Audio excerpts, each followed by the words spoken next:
head some hay today. It's been a really nice day at drying. It could have been a little breezier, but it's been sunny all day, and it started getting warm about 9 o'clock, so it's been warm and sunny. But the 1800 still all dualed up and weighted down, so we're just going to use a 77 again. Since it's, I mean, I could use a 1600, but using that thing in the field with a loader on it kind of sucks. So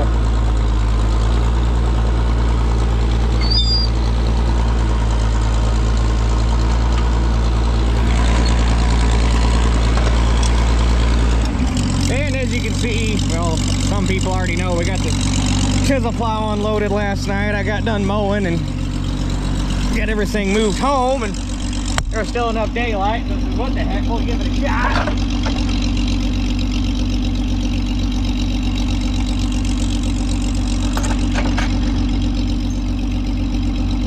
I didn't take the 1600 to pick it up. Weight wasn't a concern. It's plenty heavy. By the book, that chisel plow weighs, when it's a 13 shank, the book says it weighs about 8,000 pounds. And I guess we lost, stripping everything off of it, might have lost 1,500, 2,000, so probably somewhere between 5,000 to 6,000. That's the 9 shank.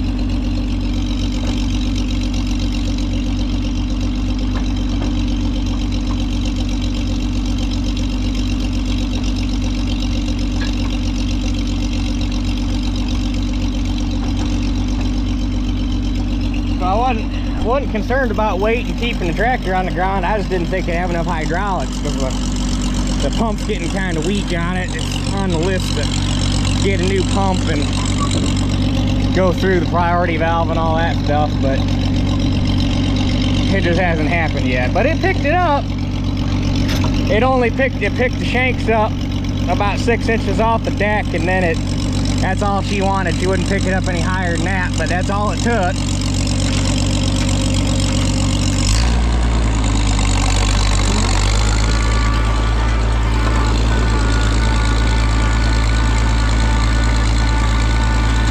Beefy little 9 shank.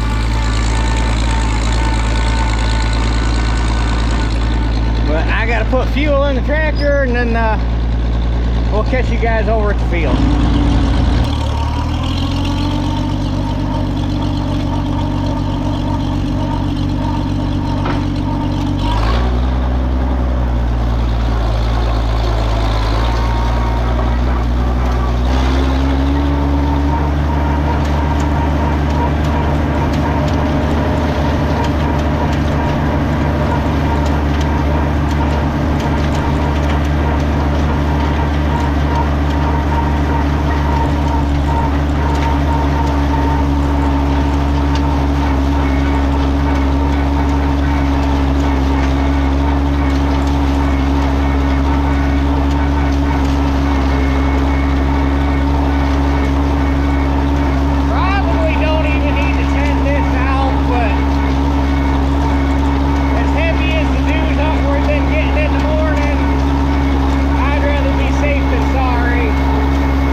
number 2. This field didn't wilt down nearly as much as the other one. There's still a lot, there's a decent amount of hay out here. It's obviously not spectacular, but it's better than that first field we were at.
thing's tedded. That first field, the big one, that probably could have got away with just letting it lay one more day and rake it, but you'd be going along, especially down in the low spot, and you'd kick out some green balls, so it definitely didn't hurt. And then this stuff is probably one more day of drying and it'll be about right. But my two fields for sure needed tedding.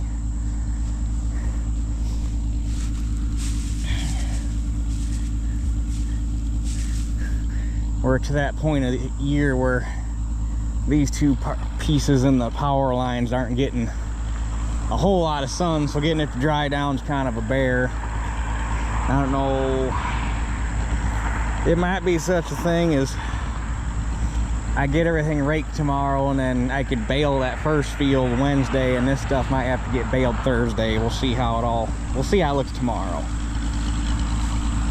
But I wish I'd have tedded second cutting out, because it would have made a lot nicer hay.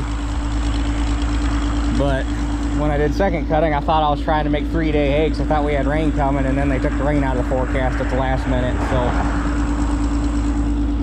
what was done on that one. But I think I'm gonna end up probably buying that tedder. I stopped by the neighbor's place a few weeks ago to see if they needed it back, and he said, no, we were actually just thinking that you probably just needed to buy it, and he shot me a price. And for a 4-basket in this area, it's about right, if not a little on the cheaper side. She could stand to use some TLCs. There's some loose bushings that are loose, but shoot, when he bought that tedder, was kind of at the beginning of him ramping up his hay production. And there was at one point he was making 120 acres of hay 4 times a year, some of it 5 on the alfalfa.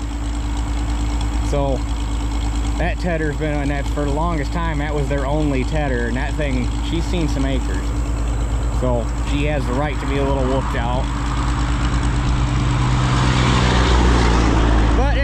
I'm gonna get this thing back, and I want to get the Super 55 and the rake moved over to the first field yet tonight while I got daylight. So I'm gonna get that done, and I guess we'll catch you guys tomorrow raking. All right, it's rake day.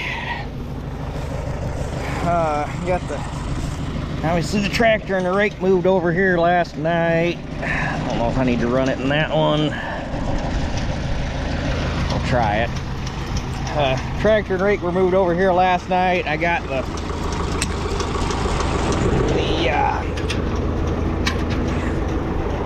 bad wheel bearing on the hay rake. I got that repaired last night. That was bad. I think I already threw it away. I'd show you. That was bad. That thing was, I've never seen a bearing that bad before. And the weird part is the inner bearing was shot. The outer bearing looked like brand new, like not a flake of rust, not a small mark, nothing. Looked like brand new. Inner bearing shot, and I have a hard time believing somebody would have replaced an outer bearing and not done the inner, but I guess you never know.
first one done, I doubled the outside rows and then tripled everything else. So that made some decent sized windrows. If you got loose hay or light hay, you do all the work with the rake, so you got less work to do with the baler. Plus, you get some heftier windrows, baler feeds better, makes better bales. But the only iffy spot is right down here. The biggest issue with this field, and it's all year round, but especially this time of year when the sun's further south in the sky,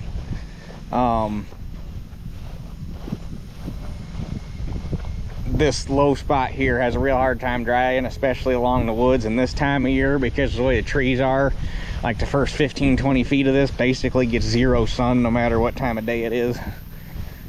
So these first 2 rows, that's not terrible. This one,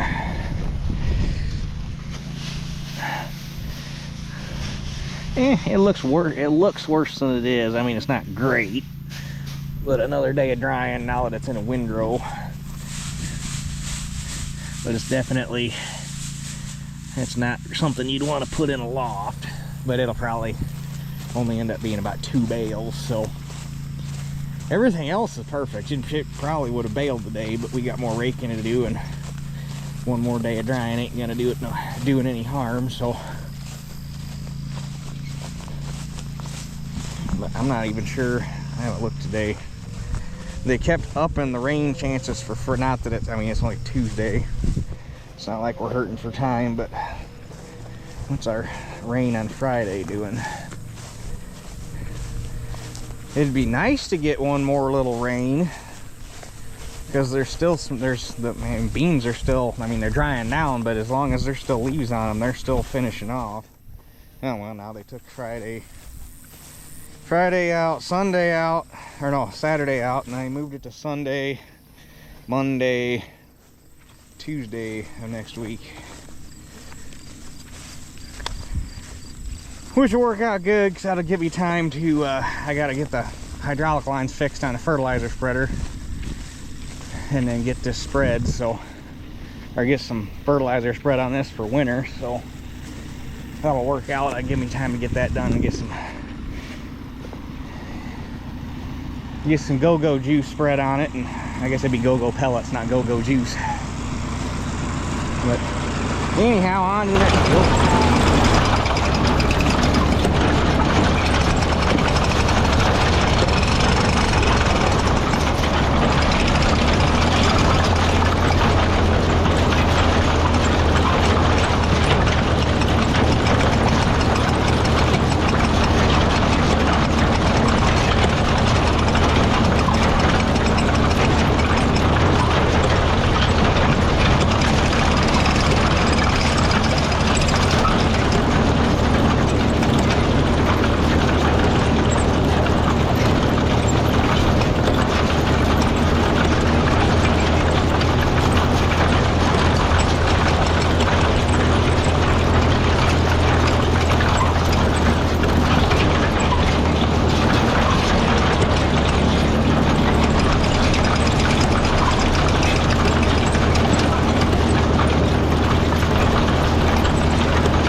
Okay, we're all raked.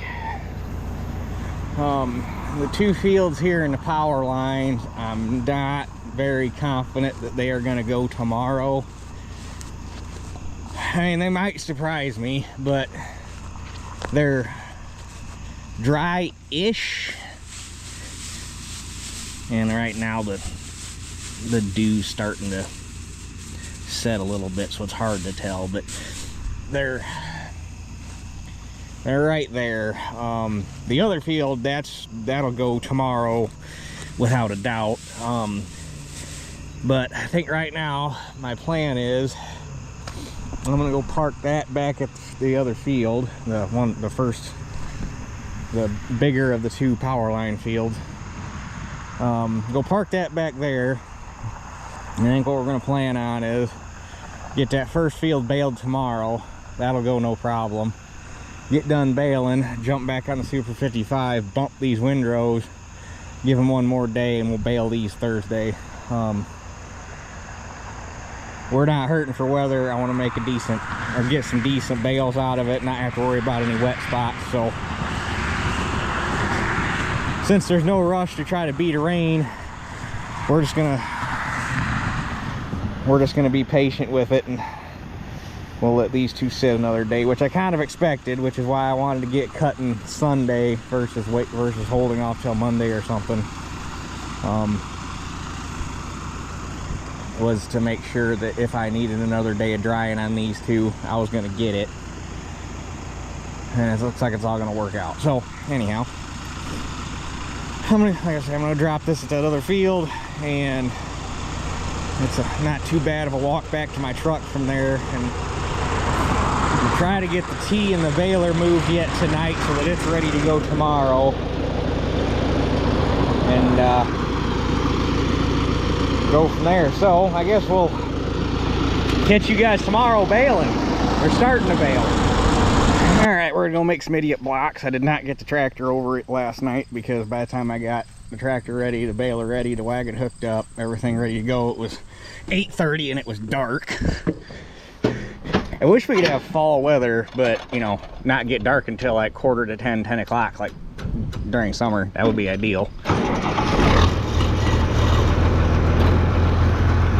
So we'll catch you guys over at the field.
this field done, made 30 or 36 and 1 in the chamber.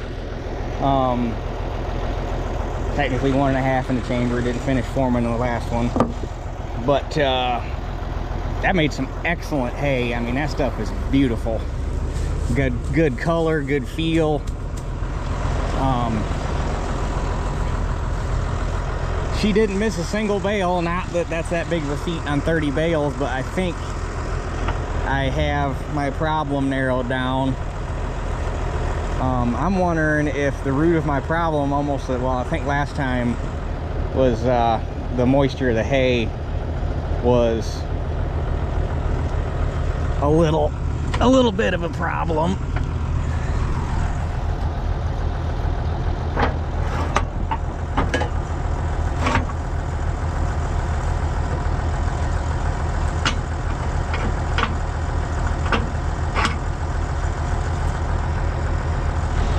She's gonna pull this home, and when I get back from raking, we're gonna throw them in the loft, get them off the wagon. But anyhow, I think second cutting, some of the problem was the condition of the hay. It was probably a little tougher than was ideal, but I think, and I noticed it last cutting, I was having Shelly refeed some bales, and I was back watching the knotters, and I was listening to the twine slipping through the hay, because as the bale's forming, twine feeds from the bottom, so it's got to slip up through to get longer on the top. And I was listening to it, and I guess it's hard to describe it without being able to capture the sound, but the sound it was making, it just sounded like the twine was really incredibly tight. So I backed the bale tension off on last cutting, and that greatly reduced the problem. So this time I backed the bale tension off just a little bit more than where I had it on last cutting. Didn't miss a lick. So I'm thinking that the root of my problem, or a big chunk of my problem this entire time, was too much bale tension. And I'm still forming some decent hefty bales, but I backed the tension off probably almost 3/16 of an inch, which is a fair bit.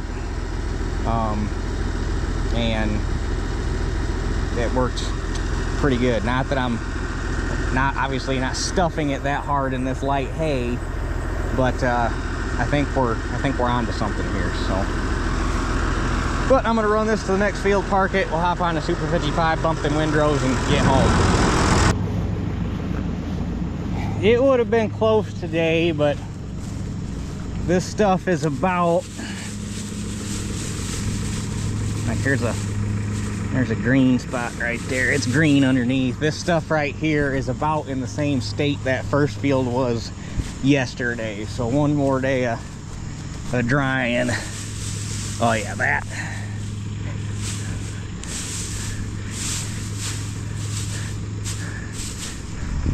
This is where, I don't know if it'd be worth the money for, well, I know it wouldn't be worth the money for a little bit of hay, but one of the New Holland windrow inverters would be neat.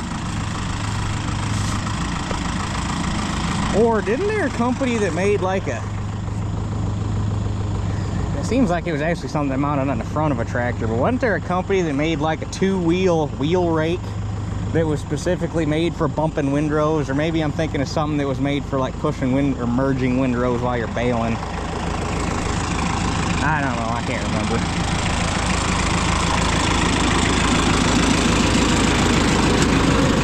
But let's get going.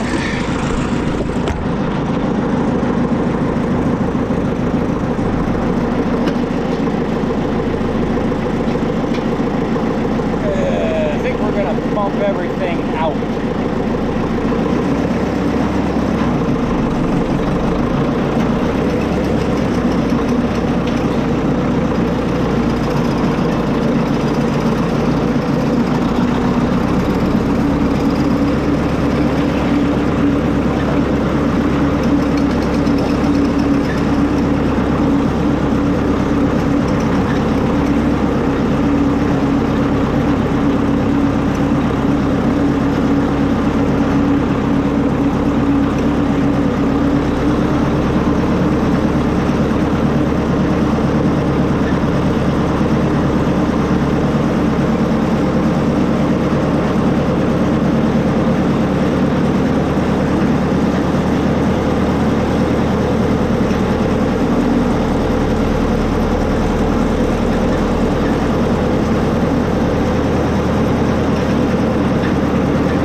everything's bumped, it's gonna make some, I love this mix. I'm going to, at some point, it's probably not gonna be for another year or so,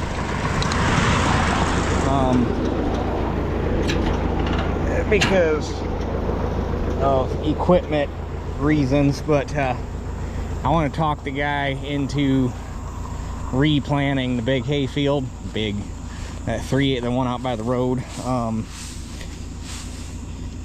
It needs that field's got to be pushing 10 years old, and it hasn't been taken care of real well the past few years before I got a hold of it, so it needs replanted.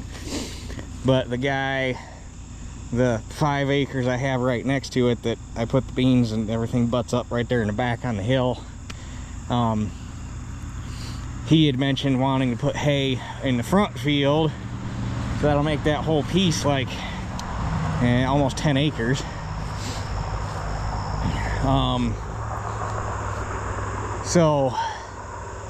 But before I do that, probably need to look at around. If I'm going to start getting into hay, which I've had several people ask me to take over hay fields, and I just haven't done it because I'm not equipped for it. I need to invest in a round baler. I've already got a better rake, and I'll have to invest in probably a disc bind,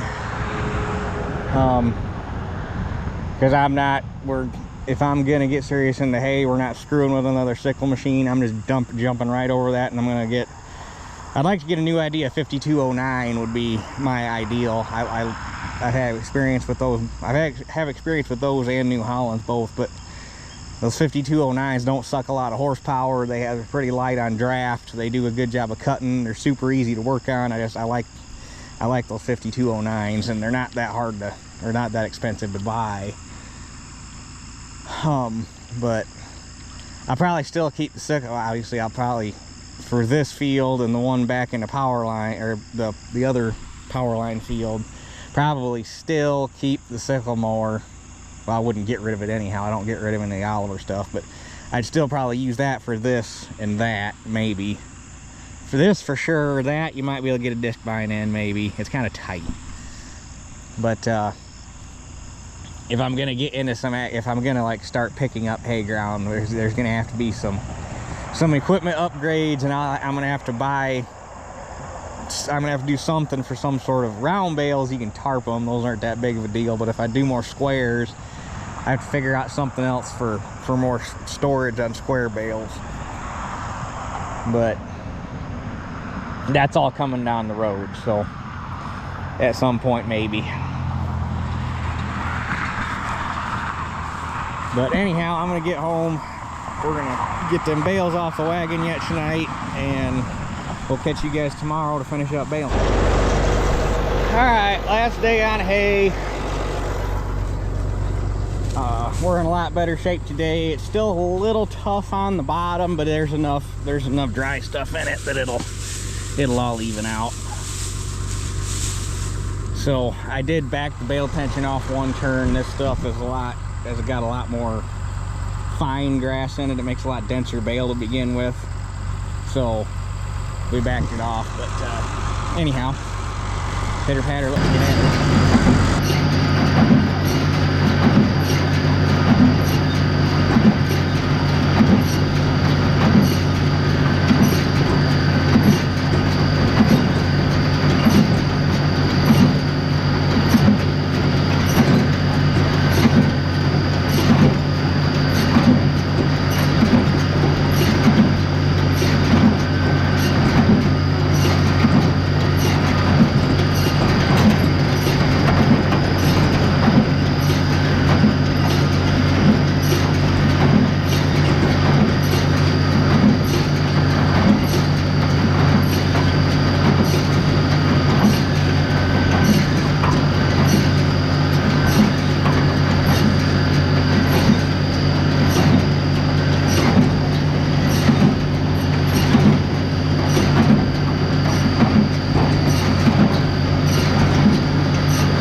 everything's unloaded. I was really hoping to not have to take it off the wagon. All the third cutting, it actually sold yesterday. The same lady that bought my second cutting got a hold of Shelly yesterday and asked if we had any more, and she ended up buying all the third. So this is all going away. We put the stuff from yesterday up in the loft to get it off the wagon. So that's all going away, and then either tomorrow or Saturday, there's somebody coming to get the rest of first cutting. So by the end of the weekend, loft's gonna be empty. Everything will be sold, so that makes you feel good, not be sitting on anything over winter. Unless you're one of them people that likes to have hay over winter, and then when everybody's having trouble getting hay, you start gouging them on the price, because there are those kinds of people. I am not one of them. I've been getting $5 a bale out of first cutting, and I've been getting I got $6 a bale, and I'm out of second, and I'm gonna get 6 out of third. There's people around here charging a lot more than that, but A, I don't have a lot of storage. B, even if I had a lot of storage, I don't want to be sitting on it. C, I don't have a lot of overhead to pay for, because I got, like, right now total investment less than probably $2,500, maybe $3,000 in hay equipment total. So I don't have a whole lot of things to pay for. And D, there's no reason to charge that much for hay just because everybody else is. You try to help people out when you can, and this is kind of one of my ways, is just not gouging price, or not price gouging on hay. So, but tractor's put away, baler's put away. I still have to clean the baler or blow the baler out, but Saturday I have to, hopefully everything's gone tomorrow, so that Saturday I can get the loft swept out, blow the barn out, get all the chaff out. There's straw still in the basement that managed to float its way down. Gonna get all that cleaned out, and I want to get the manure spreader out, load it all up, and go back and spread it all on the wheat stubble to get rid of it. Because there's this whole pile. There's all of the batshit bales that I don't want to sell to anybody because I don't want to make an animal sick. Those all need to go away, so I'll have a pretty decent manure spreader load. So Saturday when I dig that out, I'll get the baler blown off, and Saturday too I want to get my fertilizer spreader fixed and get a load of fertilizer and get hay, or get fertilizer spread on the hay before the rain. I think they're still talking rain Sunday, Monday. I haven't looked. This time of year I don't really pay much attention to the weather, especially now that I don't have to because hay's done. So, but I think that's everything we needed to cover. I'm gonna say Saturday, get this mess cleaned up, spread hay or fertilizer on the hay, and then hopefully Sunday start putting the chisel plow back together so we can start working on that. So anyhow, I guess you guys probably won't be seeing this. This is Thursday evening. You guys won't see this video till Friday because I'm just going to get it put together tonight. I probably won't have time to upload it. So, anywho, with that being said, that's it for this one. We'll catch you guys on the next one.